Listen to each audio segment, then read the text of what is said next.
Ceux qui parlent de goûter avant le mariage.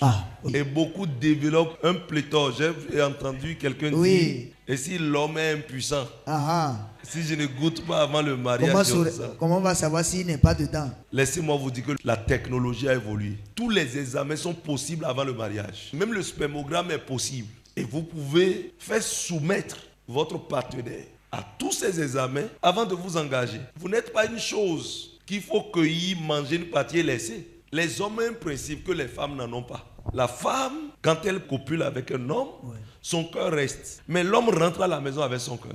Il faut savoir ça. Nous n'avons pas le même cœur. Femme, tu n'es pas la même chose avec l'homme. Il faut savoir ça aujourd'hui. Alors, lorsque l'homme, après avoir copulé avec toi, dans son égoïsme, qu'est-ce qui se passe? Il perd l'envie, le désir ardent qu'il avait envers toi. Il perd ça en même temps. C'est clair. Par conséquent, tu commences à l'appeler, il ne répond plus. Il devient distant. Beaucoup de filles ont subi ça. Parce qu'il a déjà mangé ça. Ce n'est plus toi qui se trouve dans sa tête, c'est quelqu'un d'autre qu'il faut aller chasser.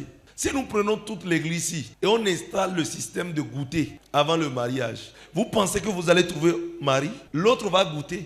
L'autre viendra goûter. Vous êtes WC public. Cette idéologie est satanique. Vous pouvez avoir votre fille que quelqu'un va utiliser comme ça et laisser pour que vous permettiez le vilain luxe d'accepter de telles choses, de telles balivernes, pour dire il faut goûter, il faut goûter, il faut goûter. Parce que la personne peut goûter et dire non, moi, c'est pas ce que je veux. Il va trouver une autre fille, c'est pas ce que je veux. N'acceptez jamais le goûter dont les gens pensent. C'est le Seigneur qui rend pur un mariage.